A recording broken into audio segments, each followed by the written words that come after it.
General Powell, last year you gave a campaign contribution to Senator McCain. You have met twice at least with Barack Obama. Are you prepared to make a public declaration of which of these two candidates that you're prepared to support? Yes, but let me lead into it this way. I know both of these individuals very well now. I've known John for 25 years, as your setup said, and I've gotten to know Mr. Obama quite well over the past 2 years.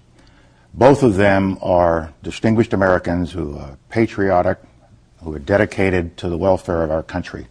Either one of them, I think, would be a good president.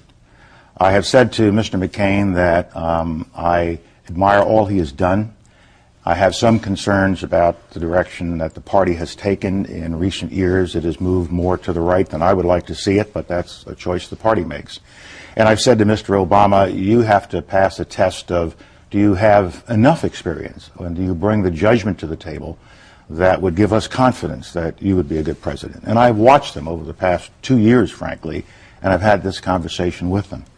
I have especially watched over the last 6 or 7 weeks as both of them have really taken a final exam with respect to this economic crisis that we are in and coming out of the conventions. And I must say that I've gotten a good measure of both. In the case of Mr. McCain, I found that he was a little unsure as to how to deal with the economic problems that we were having. And almost every day there was a different approach to the problem, and that concerned me. It's got the sensing that he didn't have a complete grasp of the economic problems that we had. And I was also concerned at the selection of Governor Palin. She's a very distinguished woman, and she's to be admired. But at the same time, now that we have had a chance to watch her for some 7 weeks, I don't believe she's ready to be President of the United States, which is the job of the Vice President. And so that raised some question in my mind as to the judgment that Senator McCain made. On the Obama side, I watched Mr. Obama, and I watched him during this 7-week period, and he displayed a steadiness, an intellectual curiosity, a depth of knowledge, and an approach to looking at problems like this and picking a vice president that I think is ready to be president on day one, and also in not just jumping in and changing every day, but showing intellectual vigor. I think that he has a definitive way of doing business that would serve us well. I also believe that on the Republican side, over the last 7 weeks, the approach of the Republican Party and Mr. McCain has become narrower and narrower. Mr. Obama, at the same time, has given us a more inclusive, broader reach into the needs and aspirations of our people. He's crossing lines, ethnic lines, racial lines, generational lines. He's thinking about all villages have values, all towns have values, not just small towns have values.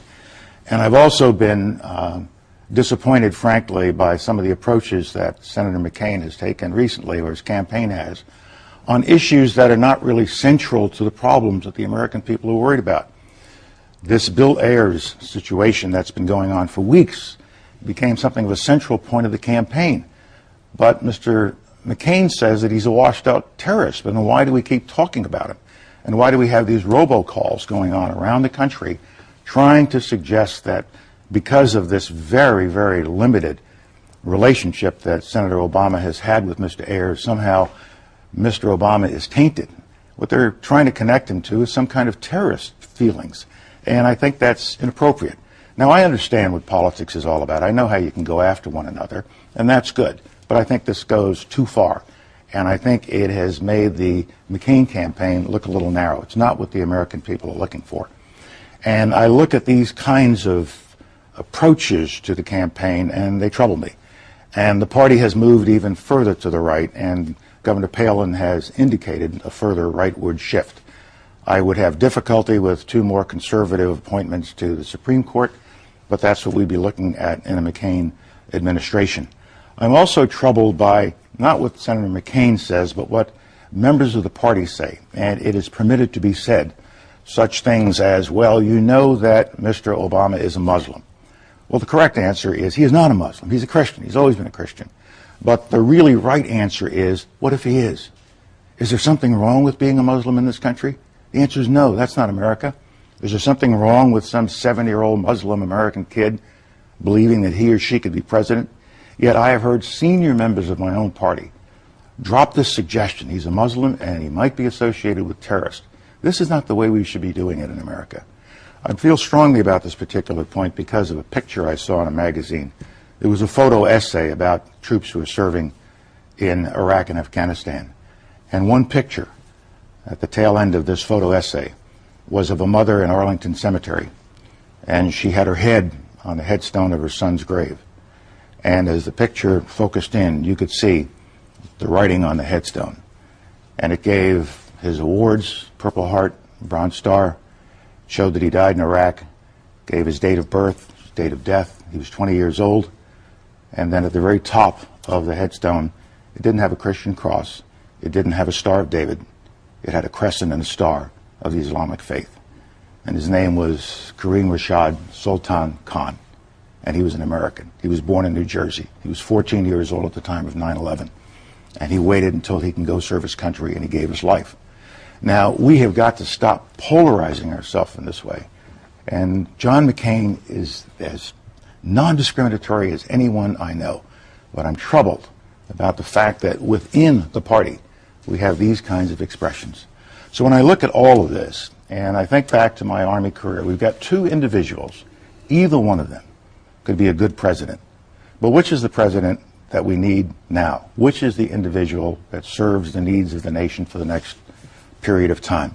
And I come to the conclusion that because of his ability to inspire, because of the inclusive nature of his campaign, because he is reaching out all across America, because of who he is and his rhetorical abilities, and we have to take that into account, as well as his substance. He has both style and substance. He has met the standard of being a successful president, being an exceptional president. I think he is a transformational figure. He is a new generation coming into the world, onto the world stage, onto the American stage, and for that reason, I'll be voting for Senator Barack Obama.